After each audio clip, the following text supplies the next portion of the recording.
नमस्कार दोस्तों, welcome to world affairs. मैं हूं प्रशांत धवन। ये है आपके सामने एशिया का मैप और ये है हमारा प्यारा भारत। और यहाँ पे आप देखेंगे ये है म्यांमार।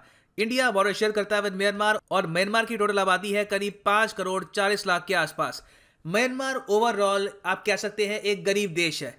ह्यूमन डेवलपमेंट इंडेक्स के हिसाब से म्यांमार की रैंक है 147, जो नेपाल और इंडिया से भी काफ़ी पीछे है। आप यही समझ लो कि नेपाल की ह्यूमन डेवलपमेंट इंडेक्स में रैंक है 142, इंडिया की है 131। तो ओवरऑल काफ़ी बेरोजगारी है, गरीब देश है, कोई खास इंडस्ट्री यहाँ पर है नहीं। और रिलीजन के हिसाब से अगर हम देखें यहाँ पर तो करीब 88% आबादी यहाँ पर फॉलो करती है बुद्धिज्म। उसके अलावा यहाँ पे आपको क्रिश्चियंस, हिंदूज और मुस्लिम्स भी मिलेंगे। तो इस वीडियो में हम जानेंगे कि आज के समय म्यांमार में क्या हुआ है, किस तरीके से एक तख्तापलट किया गया और क्यों दुनिया भर के वर्ल्ड लीडर्स, चाहे जो बाइडेन हो, बोरिस जॉनसन हो, ये सब चेतावनी क्यों दे रहे हैं म्यांमार की मिलिट्री को। बहुत कुछ यहाँ पे आपको जानने को मिलेगा। So a lot to know, a lot to discuss as always. But before we begin, एक क्वेश्चन यहाँ पे मैं आपसे पूछूंगा, म्यांमार की करेंसी क्या है? बहुत ही सिंपल क्वेश्चन है। म्यांमार की करेंसी आपको बतानी है, ये है। यहाँ पे आपकी ऑप्शंस कमेंट सेक्शन में करो आंसर। सही आंसर मैं आपको दूंगा वीडियो के एंड में।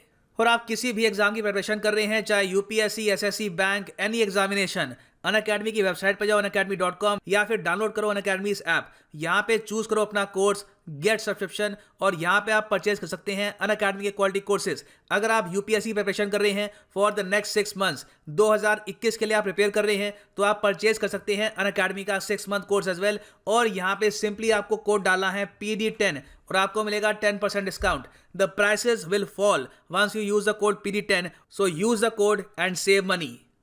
नाउ फर्स्ट ऑफ ऑल आप अगर देखो ये रीजन, तो आसपास आपको बहुत कम देश मिलेंगे जहां पर रेगुलरली डेमोक्रेसी ने फ्लरिश किया है। इंडिया एक एक्सेप्शनल एग्जांपल है, ना सिर्फ इस रीजन में, पूरी दुनिया में। आप अगर देखो तो काफी बार पाकिस्तान में मिलिट्री का टेक ओवर हुआ, फिर डेमोक्रेसी आई। फिर आप सेम देखो नेपाल में बहुत बार यहाँ पे तख्तापलट हो चुका है। बांग्लादेश में भी सेम स्टोरी है। और म्यांमार के बारे में भी मैं आपको ये बता दूं कि हालांकि ये कहते हैं खुद को डेमोक्रेसी, मगर कभी भी वर्ल्ड मीडिया ने, इंटरनेशनल इंस्टीट्यूशंस ने कभी भी इसको एक डेमोक्रेसी नहीं कहा। इवन हाल ही में इकोनॉमिस्ट इंटेलिजेंस यूनिट ने अपनी रिपोर्ट में कहा था म्यांमार को एक अथॉरिटेरियन रिजीम, और ये रिपोर्ट पब्लिश हुई थी 2019 में। नाउ म्यांमार को दुनिया एक डेमोक्रेसी क्यों नहीं मानती? रीजन इसका यह है कि कभी भी मिलिट्री ने यहाँ पर सिविलियन एडमिनिस्ट्रेशन को कुछ काम करने नहीं दिया बहुत ही लंबे समय तक। हमेशा 15-20 साल में एक बार मिलिट्री सामने आ जाती है और सिविलियन गवर्नमेंट को पीछे कर देती है एक तख्ता पलट करके। और बाय द वे जो यहाँ पे शब्द है ना COUP, इसको हम कूप नहीं बोलेंगे, पी साइलेंट है, इसको हम कहते हैं को मतलब तख्ता पलट। तो म्यांमार ने पहली बार अपना संविधान अडॉप्ट किया था इन 1974।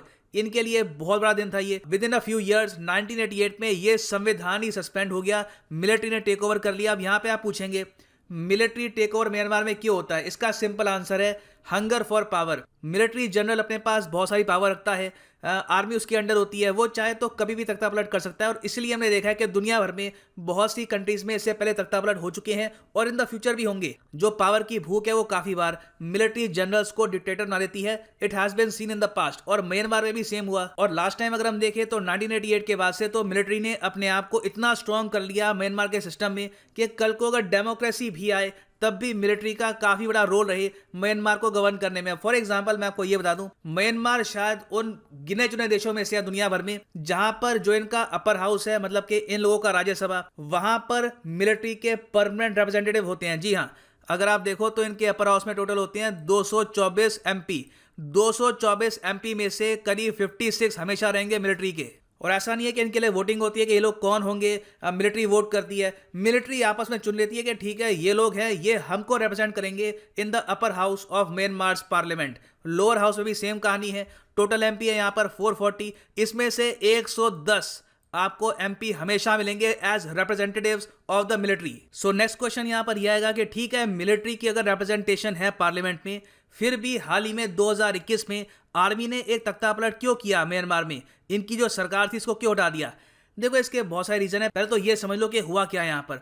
म्यांमार में हाल ही में हुए हैं जनरल इलेक्शंस। नवंबर 2020 में हुए इनके जनरल इलेक्शंस। उसका रिजल्ट सामने आया।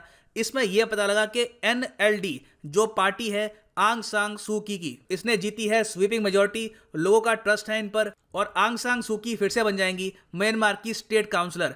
म्यांमार में PM की कोई सीट नहीं होती, प्राइम मिनिस्टर की सीट नहीं है यहाँ पर ये लोग कहते हैं state counsellor of Myanmar, the de facto PM of the country. ये हेड होता है गवर्नमेंट का। तो आंग सान सू की पावर में आने वाली थी, मगर म्यांमार की जो आर्मी के जनरल है इन्होंने कहा कि नहीं, इलेक्शन में हुई है धांधली, ये इलेक्शन फेयर तरीके से नहीं हुए और हम इन इलेक्शंस को एक्सेप्ट नहीं करेंगे। आंग सान सू की ने यहाँ पर यह कहा कि नहीं, कोई धांधली नहीं हुई है, एवरीथिंग इज फेयर। दोनों में डिसएग्रीमेंट हुआ।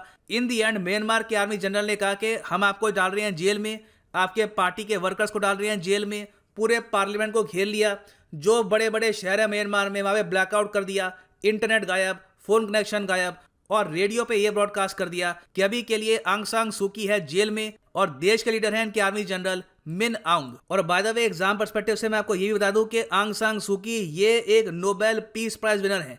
जी हाँ, 1991 में इनको ये नोबेल पीस प्राइज मिला था क्योंकि इन्होंने बहुत काम किया था म्यांमार में डेमोक्रेसी लाने में, और इनकी जो स्ट्रगल थी ये थी नॉन वायलेंट स्ट्रगल। इन्होंने खुद कहा था कि मुझे काफ़ी इंस्पिरेशन मिलती है फ्रॉम महात्मा गांधी, और यहाँ पे आप देखोगे जो वेबसाइट है नोबेल पीस प्राइज की, वहाँ पर भी लिखा हुआ है कि इनको गांधी जी की फिलॉसफी ने काफ़ी इंस्पायर किया था, गांधी जी की नॉन वायलेंस फिलॉसफी ने। तो पिछले 40 साल से ये स्ट्रगल कर रही है म्यांमार में डेमोक्रेसी के लिए, आज भी वो स्ट्रगल कायम है। अब अगला क्वेश्चन यहाँ पर यह आएगा कि ओके सो म्यांमार के आर्मी जनरल मिन आउंग ने ये कहा कि ये इलेक्शन जो है ये इसमें गड़बड़ी हुई है, तो अभी के लिए सारे जो नेता हैं आपके ये जेल में। मगर ये सब ऐसा क्यों करेंगे, ये क्यों खुद को बना देंगे the leader of Myanmar?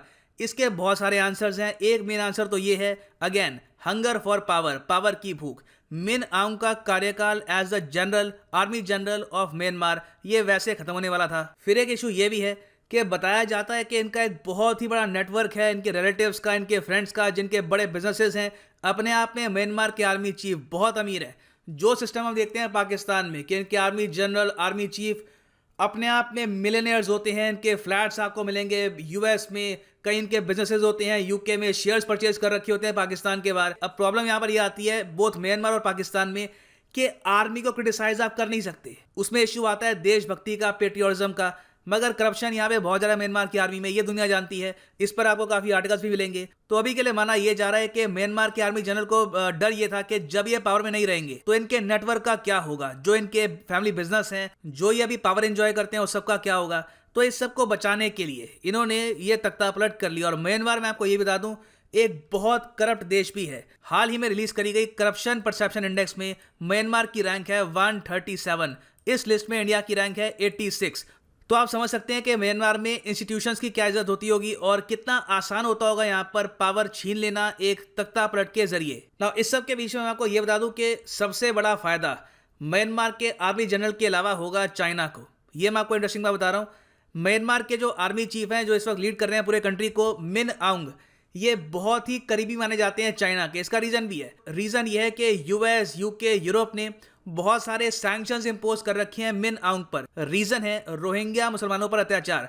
Myanmar में बताया जाता है कि जो भी अत्याचार हुए हैं ऑन रोहिंग्या मुस्लिम्स, ये किए गए हैं अंडर द गाइडेंस ऑफ मिन आउंग। तो इसलिए यूएस, यूके, यूरोपियन यूनियन, इन सब ने इन पर लगा दिया ट्रैवल बैन कि ये यूएस या फिर यूके में ट्रैवल नहीं कर सकते। जो इनके एसेट्स हैं यूएस, यूके, कुछ यूरोपियन कंट्रीज में, ये सीज हो जाएंगे। इनसे इसको काफ़ी लॉस भी हुआ है, मिलियंस ऑफ डॉलर्स का लॉस हुआ है।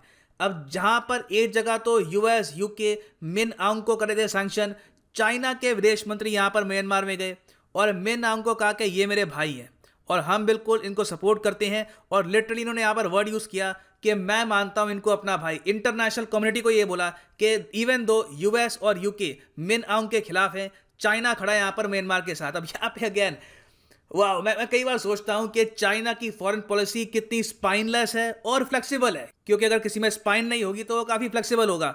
एक जगह ये लोग कश्मीर को लेकर सपोर्ट करते हैं पाकिस्तान को और कहते हैं कि हम सपोर्ट करते हैं ह्यूमन राइट्स को और फ्रीडम होनी चाहिए एंड वेरियस और इश्यूज। फिर जो ये उइगर मुस्लिम्स के साथ कर रहे हैं अपनी कंट्री में, वो अपनी जगह है। जो आदमी रोहिंग्या मुस्लिम्स पे अत्याचार करता है उसको ये बुलाते हैं अपना भाई। सो अगेन बहुत ही हिपोक्रेटिकल, बहुत ही फ्लेक्सिबल मगर सक्सेसफुल, ये है चाइना की फॉरेन पॉलिसी। तो अभी के लिए तो हम ये कह सकते हैं कि म्यांमार में 1 साल के लिए है इमरजेंसी और जो इनके आर्मी जनरल हैं यही संभालेंगे म्यांमार की सरकार। सो अब हम बात करते हैं वर्ल्ड लीडर्स की कि दुनिया भर के लीडर्स क्या कह रहे हैं म्यांमार के इशू को लेकर। ऑस्ट्रेलिया की विदेश मंत्री ने यह कहा है कि हम आंग सान सू की को सपोर्ट करते हैं और हम मिलिट्री टेक ओवर को सपोर्ट नहीं करते। आगे अगर हम देखें, इंडिया ने बहुत ही नपे तुले तरीके से यहाँ पे बात बोली है। यहाँ पे ये कहा है कि हमने नोट किया है कि क्या हो रहा है म्यांमार में, हमको काफ़ी कंसर्न है, हम हमेशा से एक सपोर्ट में रहे हैं ऑफ द डेमोक्रेटिक ट्रांजिशन, मगर इंडिया ने ये नहीं कहा कि आंग सान सूकी को रिलीज करो और हम डिमांड करते हैं कि म्यांमार से मिलिट्री टेक ओवर हटाया जाए।